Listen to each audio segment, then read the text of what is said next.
And Ehud said, I have a message from God unto thee. And he arose out of his seat. And so Ehud killed the king of Moab. And therefore, he was able to take his armies and overcome Moab. And he delivered the Israelites out of their hands.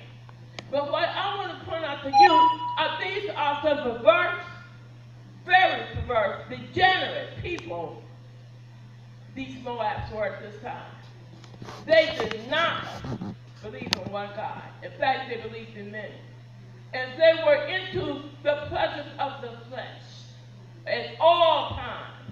And that's how Ehud was able to trick the king. Because, see, the king saw Ehud as something very, very private to give to him. And that's how Ehud was able to take that dagger, throw it from his right, and stick the whole thing in him. And he was so fat and so lazy and so perverse, it stuck in there. And it didn't come out. So we're talking, this is where Ruth came from. Now, I know we've heard her story many times, but I'm going to call her story today Ruth, a woman of persevering transformation. And the reason why I'm going to call her this is because no matter where she came from, God had put something divinely in her. The minute I think that she decided to be a wife of a Hebrew Israelite, something happened in Ruth. Because we know the story. We know that Elimelech was married to Naomi, and there was a famine in their land, so they went to Moab, hoping to sustain themselves in Moab. But what happened was that after a little while, Elimelech died. And it left Naomi with 2 sons. And at this time in history, I looked back a little further. And the Hebrew Israelites have been in captivity. See, they're coming from Bethlehem to Moab was after a captivity period. And they have been told and chastised by Ezra and Nehemiah saying, look, stop marrying foreign women. God doesn't like it. And if we look into the book of Nehemiah, we see what Nehemiah was telling them. He was saying, wait a minute. We cannot persevere in the Lord's name marrying these foreign women. I'm just going to read you a little bit of it. But I wanted to point out to you, but these 2 boys married after their father died. And to me, that's what's significant. Because in those days, men really, truly, absolutely had dominion over the family. So when Elimelech died, he left this woman with 2 sons, and they decided to marry. There was some kind of transition there. Because I don't know if they weren't willing to listen to Naomi, or if they just thought, well, we in this land and we're going to do the best we can with what we see. And what we see are these beautiful, exotic looking women of Moab. Don't look nothing like the women of Israel. Don't even act like them. They do not have godliness in them. So we're going to see what Nehemiah says about this. And it's in Nehemiah 13. I'm going to start the 22nd verse. I'm going to read 2 verses. It says, and I commanded the Levites that they should cleanse themselves, and that they should come and keep the gate to sanctify the Sabbath day. Remember me, O my God, concerning this also, and spare me according to the greatness of thy mercy. In those days also I saw Jews that had married wives of Ashdod, which we know was the god associated with the Philippines, of Ammon, and of Moab. And their children spake half in the speech of Ashdod, and could not speak in the Jews' language, but according to the languages of each people. Now, Nehemiah, because I only have 10 minutes, contended with these people, cursed them, told them they had gone against God and the covenant that God had made with them. So, here we have 2 sons in the land of Moab that is going to take them 2 women. the Moab country. So they married, and according to this word of God right here, they were only married about 10 years. And we can find that in the first chapter of Ruth. And it says that so the two went, okay, no, that's too far. But it did say that they were married, these women, and they took them wives of the women of Boaz. And the one was Orpah, the other was named Ruth, and Mahon and Chilion died also, both of them. And the woman was left with her 2 sons and her husband. Okay, so here we are, 3 women left alone with no sustenance, very little way to make a living, and just in the hands of destiny. So, one of them, Orpah, she finally wept and moaned and did her little dance, but she left. But we want to talk about the perseverance of Ruth right here. We want to talk about Ruth and how she got to make up her mind to stay with Naomi. Now, it doesn't give us anything specific. It just says that they were married to these men 10 years and these men died. But what we have is Ruth and Orpah with one example, and that was Naomi. So, Ruth got everything she got in her from Naomi as far as the way of transitioning and as far as her thinking and her spirit. So I'm thinking that when God touched her and she looked at this woman Naomi and how her faith was, how she clung to her God, how she believed, how she lived. You can live right. And for someone to see it, you don't always have to preach to them. That's right. Just do the right thing. Amen. Do the right time. Amen. Do what you know is righteous in the eyes of God. Yeah. Yeah. And this is what Ruth saw Naomi. So Ruth, all her loyalty and all her love, it comes through in her speech. The first speech she made about this. And I think it's in the first chapter, and it's this verse. She says, and okay, they lift up their voice, but in the 16th verse, Ruth says, and Ruth said, entreat me not to leave thee, or to return from following after thee. For whither thou goest, I will go, and where thou lodgest, I will lodge. Thy people shall be my people, and thy God my God. And what makes it, she took it all the way. People tell us we take it all the way there. She took it all the way. She took it to the point of death. In the next verse, she says, where thou diest will I die, and there will I be buried. The Lord do so more to me, and more also, if aught but death separate me and thee. Now, even some husbands and wives are not going to say that. Death separate me and thee? No, she was determined to cling to this woman. And through Naomi's example, Ruth had 10 years to transition. But her oral transition, this transition, she let it be known openly. I'm here, I'm going to stay here, I'm going to be with you. So that loyalty, that faith, and that righteousness, following after Naomi, they left Moab together, and they walked. And they journeyed by foot from Moab back to Bethlehem. Now, here she is. She's coming into a strange town, and she's not one of the people. Well, you can tell this by the way she looks. She's not one of the people. She comes from the people who wear eye makeup, dress a little differently, certainly talks a little differently before she moved to that home, and lives differently. But now she has accepted the robe of righteousness, following after Naomi. So therefore, her transition is showing. Because when she went into this Bethlehem with Naomi and all the women in her years, women get around, and strange people, but that's all right. But let's imagine us. Can you imagine us going into a strange place with strange women? Women are very severe judges. So Ruth had to be in her best all the time. And if it's not in you, it's not going to always come out of you the right way.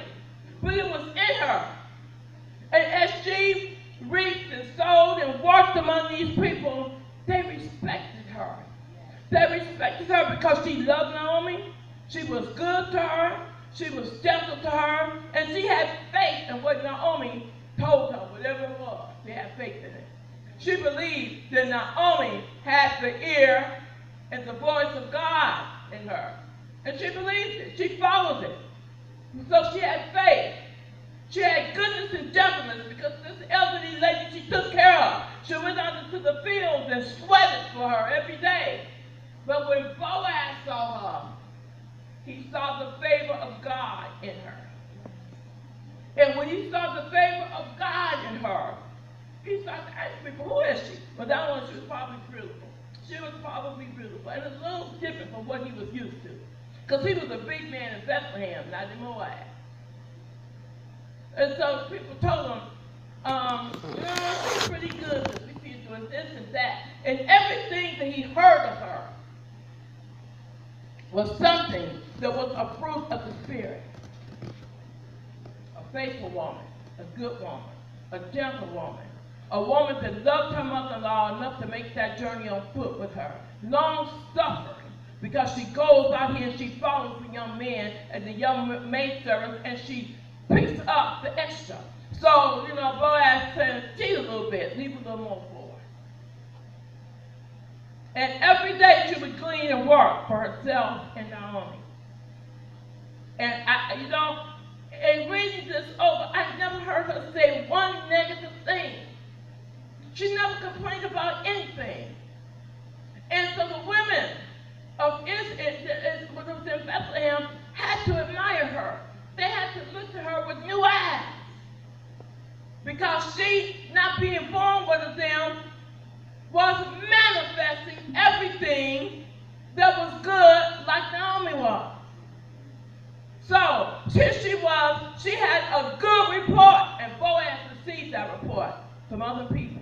And that's why he told her, he said, don't go anywhere else, stay with me. Just follow my farm workers. Wherever they go, whatever they do, follow after them. Have I not warned them that they better leave you alone?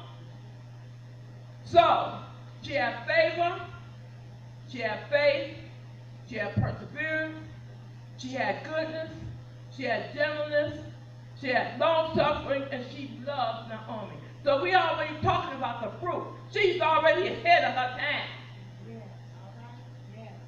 Because she had the fruit. Walking around manifesting the fruit of the Holy Spirit in her life.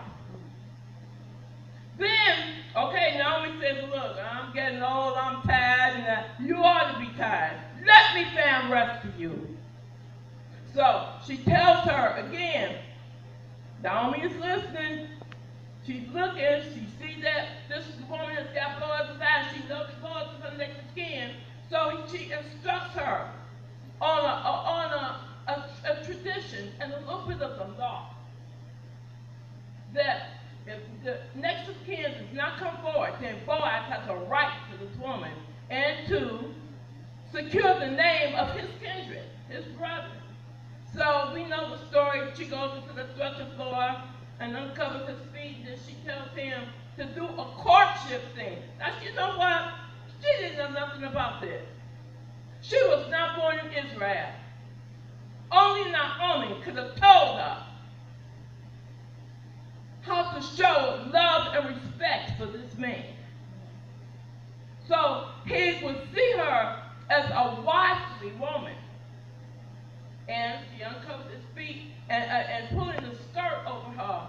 When she said, pull your skirt over your handmaid, that was a ritual to say, consider me to be your wife. It was like an engagement, like people put a ring on now. That was the engagement. And then Naomi told her, rest, be still, my daughter, don't worry about it. Because he's going to settle the thing.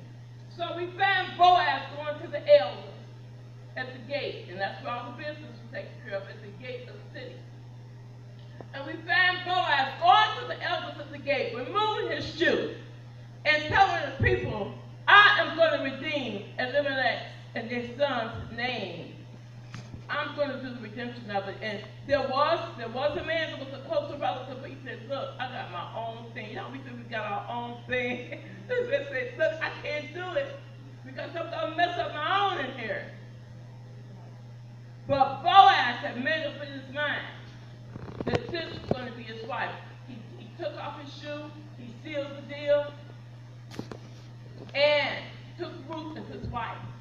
But one more thing important about Ruth. You know, it says that, she conceived, and the women of Israel, again, people that didn't know her before, looking at her, a Moab woman, living, looking, acting, and demonstrating the things that all of them desired to be in God's eyes. A pagan woman. But now, through her perseverance and her hard work and her loyalty and her love and her faith and her goodness and her gentleness and her long suffering, she was about to get some joy. And when she had that child, the women did a song about her. Look here. A woman who is better to you than 7 sons has given you new hope, new life through the birth of her child. And I'm going to say specifically right here, because I'm going to go to a scripture in Luke. But I'm going to say specifically what these women said. And I'm going to go to Ruth. I'm going to go to the last chapter and the 13th verse. And it says, so Boaz took Ruth, and she was his wife. And when he went in unto her, the Lord gave her conception, and she bare a son. And the women said unto Naomi, blessed be the Lord, which hath not left thee this day without a kinsman, and his name may be famous in Israel. And he shall be unto thee a restorer of thy life and a nurser of thine old age. For thy daughter-in-law, which loveth thee, which is better to thee than 7 sons, hath borne him. And Naomi took him, and the child became the nurse for the child. But this 17 is really the key.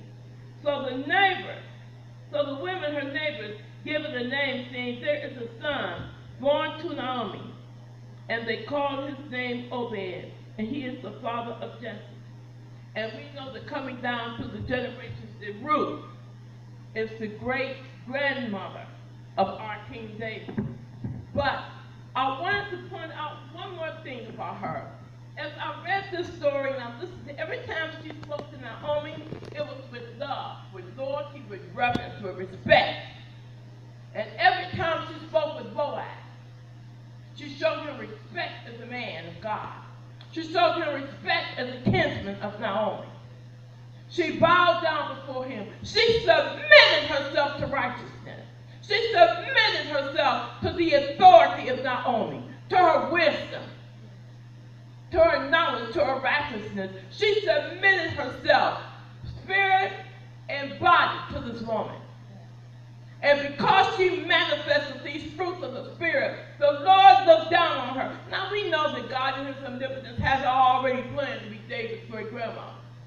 But it teaches us something.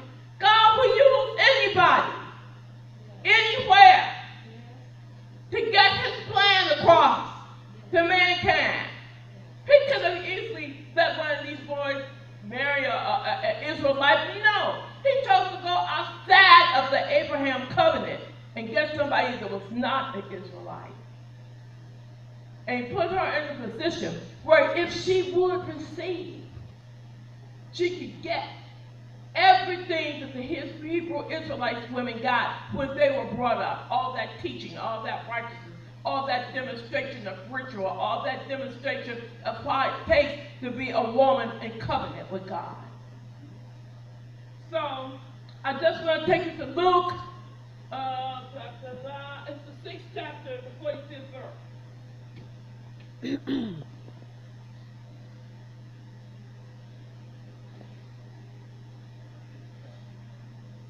Okay, I'm going to the last scripture. Where's 45? Luke, I'm sorry, it's 6 Luke 45. Have I gone over? I just said, hurry up. Here it is. Luke 6:45. It says, a good man out of the good treasure of his heart bringeth forth that which is good. And an evil man out of the evil treasure of his heart bringeth forth that which is evil. For of the abundance of the heart his mouth speaketh. And because everything this woman said was good and loyal and truthful and righteous, and following after one who knew her teacher, her example, Naomi, everything that followed her after her husband died was something that manifested a covenant with God. A God that she had never known anything about, but a God that she accepted. And through accepting this God through Naomi, the things in her heart were the things right now today that the New Testament is trying to put into every believer, every spirit-filled one who is trusting and having faith in Jesus Christ of Nazareth. I thank you for your attention. Amen.